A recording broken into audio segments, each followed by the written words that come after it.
கர்த்தருடைய பரிசுத்த நாமத்திற்கு மகிமை உண்டாவதாக. தேவன் அருளிய மினிஸ்ட்ரி மூலமாக உங்களோடு தொடர்பு கொள்வதிலும் இந்த மகிழ்ச்சி அடைகிறோம். இன்றைக்கும் இந்த நாளிலும் தேவன் நமக்கு கொடுக்கிற வார்த்தை ரோமர் 2ஆம் அதிகாரம் 7-8 ஆகிய வசனங்கள்.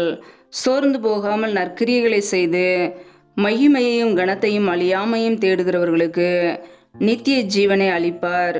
சண்டைக்காரராய் இருந்து சத்தியத்திற்கு கீழ்ப்படியாமல் அநியாயத்திற்கு கீழ்ப்படிந்திருக்கிறவர்களுக்கோ உக்கிர கோபாக்கினை வரும். ஹல்லேலூயா.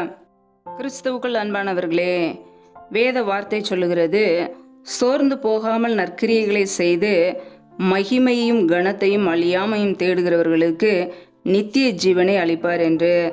பிரியமானவர்களே, நம் நன்மை செய்யும் போது, நற்கிரியைகளை செய்யும் போது தேவன் நமக்கு நித்திய ஜீவனை கொடுக்கிறார். ஹல்லேலூயா. சோர்ந்து போகாமல் நற்கிரியைகளை நாம் செய்ய வேண்டுமாம்.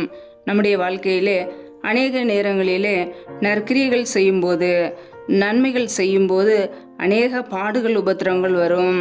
நம் நன்மை செய்யும்போது அநேக காரியங்களிலே நாம் பாதிக்கப்படுவோம். கர்த்தருடைய பிள்ளைகள் அதனால் நன்மை செய்வதை விட்டுவிடக்கூடாது. நம் நன்மை செய்தாலும் பாடுகள் உண்டு.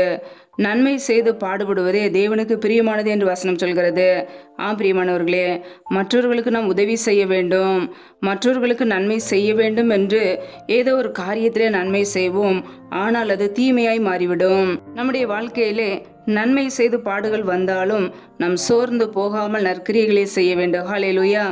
எப்படிப்பட்ட காரியங்களாய் வந்தாலும், பிரச்சனைகள் பாடுகள் வந்தாலும் சோர்ந்து போகாமல் நாம் மறுபடியும் நற்கிரியைகளை செய்ய வேண்டும்.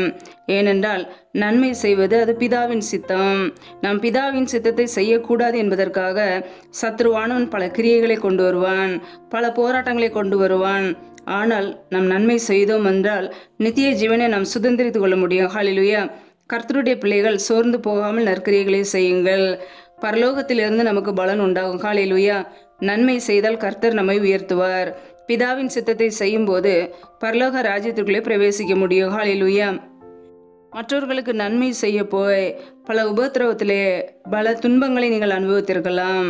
அவர்களுக்கு நான் நன்மைதான் செய்தேன், ஆனால் நன்மை செய்த என்னை இப்படிப்பட்ட அவதூறான காரியங்களை பேசி என்னை காயப்படுத்தி விட்டார்கள், என்னை துன்பப்படுத்தி விட்டார்கள். நீங்கள் யோசிக்கலாம், கர்த்தருடைய பிள்ளைகள் எப்படிப்பட்ட பிரச்சனையா இருந்தாலும் தேவ சமூகத்திலே அர்ப்பணித்து விட்டு சோர்ந்து போகாமல் நற்கிரியைகளை செய்ய நாம் பழகி கொள்ள வேண்டும். ஹல்லேலூயா. ஏனென்றால் நன்மை செய்வது, தான தர்மங்கள் செய்வது அது பிதாவின் சித்தம், அது தேவனுக்கு பிரியமானது. அப்படிப்பட்ட காரியங்களை நாம் செய்ய அழைக்கப்பட்டு இருக்கிறோம். நம்முடைய வாழ்க்கையிலே எப்பொழுதெல்லாம் நன்மை செய்ய வாய்ப்பு கிடைக்கிறதோ நம் நன்மை செய்ய வேண்டும். வேதம் சொல்கிறது, ஒருவன் நன்மை செய்ய அறிந்தும் அதை செய்யவில்லை என்றால் பாவம் என்று.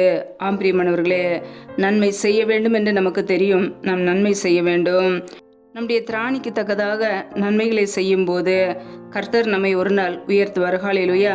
நன்மையை செய்கிறவர்களுக்கு, சோர்ந்து போகாமல் நற்கிரியைகளை செய்கிறதற்கு தேவன் நமக்கு அந்த கிருபைகளையும் பலத்தையும் கொடுப்பார். ஹல்லேலூயா.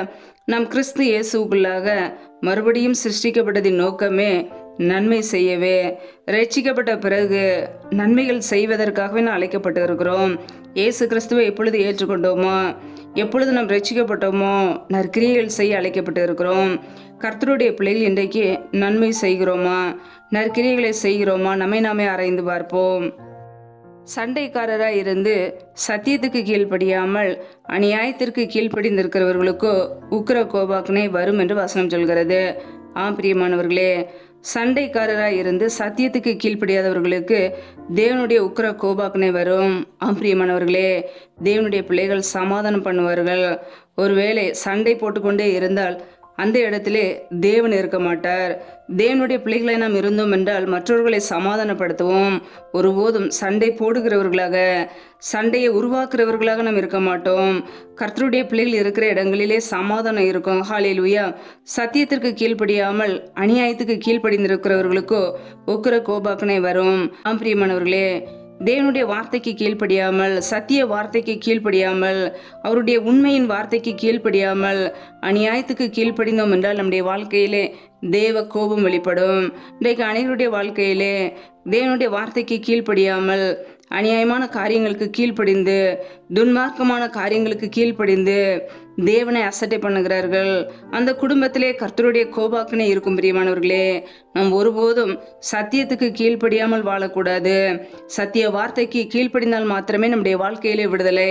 இயேசு கிறிஸ்துவுக்கு நாம் கீழ்ப்படிந்தால் மாத்திரமே நம்முடைய வாழ்க்கையிலே நித்திய ஜீவன். ஹல்லேலூயா. ஒருபோதும் அநியாயமான காரியங்களுக்கு கீழ்ப்படியாமல் தேவ சத்தத்துக்கு கீழ்ப்படிவோம். கர்த்தருடைய வார்த்தைக்கு கீழ்ப்படிவோம்.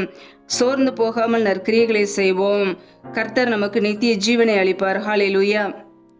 வேதத்திலே நாம் வாசிக்கிறோம், ஏசாயா 58:7-8 ஆகிய வசனங்களிலே, பசியுள்ளவனுக்கு உன் ஆகாரத்தை பகிர்ந்து கொடுக்கிறதும், துரத்துண்ட சிறுமையானவர்களை வீட்டிலே சேர்த்து கொள்கிறதும், வஸ்திரம் இல்லாதவனை கண்டால் அவனுக்கு வஸ்திரம் கொடுக்கிறதும், உன் மாம்சமானவனுக்கு உன்னை ஒழிக்காமல் இருக்கிறதும் அல்லவோ எனக்கு உகந்த உபவாசம்.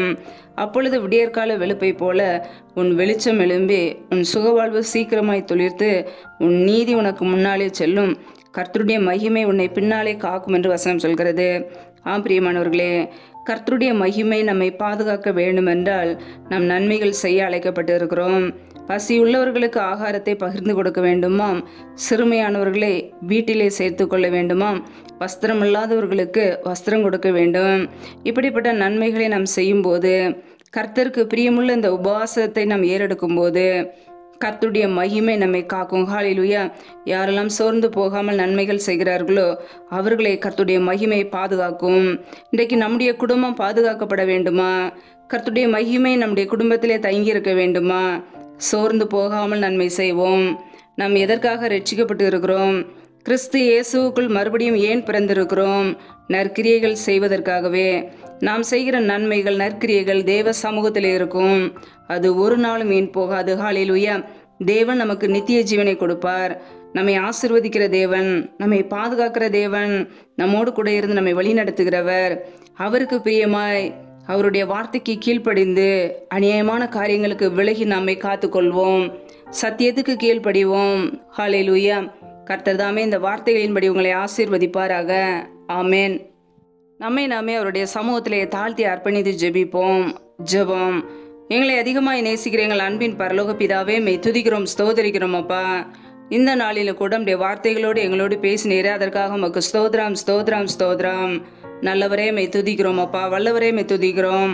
மகிமை ஆவியானவரே மெய் துதிக்கிறோம். எங்களுக்காக ஜீவனை கொடுத்தவரே மெய் துதிக்கிறோம். ஜீவாதிபதி ஆனவரே மெய் துதிக்கிறோம் அப்பா. இப்படி சமூகத்திலே முற்றிலுமாக அர்ப்பணிக்கிறோம். யாரெல்லாம் இணைந்து ஜெபிக்கிறார்களோ ஒவ்வொரு குடும்பங்களையும் இப்படி கரங்களிலே தாழ்த்தி ஜெபிக்கிறோம். என் தேவன் பிள்ளைகளை ஆசீர்வதிங்க. பிள்ளைகள் செய்த தவறுகள், குறைகள், குற்றங்கள், உமக்கு விரோதமான காரியங்கள் எல்லாவற்றையும் மன்னிப்பீராக. உடைய பரிசுத்த இரத்தத்தினால் கழுவி சுத்திகரிங்கப்பா. ஆசீர்வதிங்க. உடைய கரங்களிலே தாழ்த்தி ஜெபிக்கிறோம். இணைந்திருக்கிற ஒவ்வொரு குடும்பங்களையும் ஆசீர்வதிங்க. பிள்ளைகள் செய்கின்ற வேலைகள், தொழில்கள், வியாபாரங்கள் எல்லாவற்றையும் ஆசீர்வதிங்கப்பா. கையின் பிரயாசங்களை பெருக பண்ணுங்க, வர்த்திக்க பண்ணுங்க. கையின் பிரயாசங்கள் தேவையில்லை செலவுக்கோ, வீண் செலவுக்கோ, மருத்துவ செலவுக்கோ, வட்டிக்கும் சொல்லி போகாதபடிக்கு என் தேவன் ஆசீர்வதிங்க. எந்தெந்த குடும்பங்களிலெல்லாம் சோர்ந்து போய் இருக்கிறார்களோ, பலவீனத்தோடு இருக்கிறார்களோ, வியாதியோடு இருக்கிறார்களோ, என் தேவன் அவர்களை தொடுங்க. உடைய சுகமாக்கும் கரம் பிள்ளைகளை தொட்டு சுகமாக்கட்டும், விடுதலையாக்கட்டும். பலவீனத்திலே உடைய பலன் பரிபூரணமாய் விளங்கட்டும். ஆசீர்வதிங்க. எந்தெந்த குடும்பங்களிலெல்லாம் திக்கற்ற பிள்ளைகளாய் தனிமையோடு வாழ்கிறார்களோ, கணவரால் கைவிடப்பட்ட ஒரு நிலைமையில யாருமே இல்லாமல் கண்ணீர் வடிக்கிறார்களோ, என் தேவன் மனமறைங்க. ஆசீர்வதிங்க. திக்கற்ற பிள்ளைகளுக்கு நீரே சகாயர், உதவி செய்யுங்கப்பா. பொருளாதார தேவைகளை சந்திங்க, பண தேவைகளை சந்திங்க. சூழ்நிலைகளை சாதமாய் மாற்றி கொடுங்க. யாரெல்லாம் வேலைக்காக ஜெபிக்கிறார்களோ, பிள்ளைகள் படிப்புக்கேற்ற நாலு வேலைகளை ஏற்படுத்தி கொடுங்க. வேலை காரியங்களில் இருக்கிற தடைகளை நீக்கி ஆசீர்வதிங்க. எந்தெந்த குடும்பங்களிலெல்லாம் கர்ப்பத்தின் கனிக்காக ஜெபிக்கிறார்களோ, பிள்ளைகளை ஆசீர்வதித்து பெருக பண்ணுங்க. உடைய நன்மையினால் நிரப்புவீராக. இந்த இரவு நேரத்தில் நம்முடைய சமூகத்திலே தாழ்த்தி ஜெபிக்கிறோம். இன்பமான நித்திரை கொடுங்க. சொப்பன தரிசனங்களோடு எங்களோடு கூட பேசுங்க. வரப்போகிற காரியங்களை குறித்து எங்களோடு கூட வெளிப்படுத்துங்கப்பா. உடைய கரங்களிலே அர்ப்பணிக்கிறோம். சத்துரு கொண்டு வருகிற போராட்டங்கள், பிரச்சனைகள், தீமைகள், மரண பயங்கள், எர்லின் அதிகாரங்கள், ஆபத்துகள், நாச மோசங்கள், தீமைகள், விக்னங்கள் எல்லாவற்றிற்கும் விலக்கி எங்களை பாதுகாத்து கொள்ளுங்க.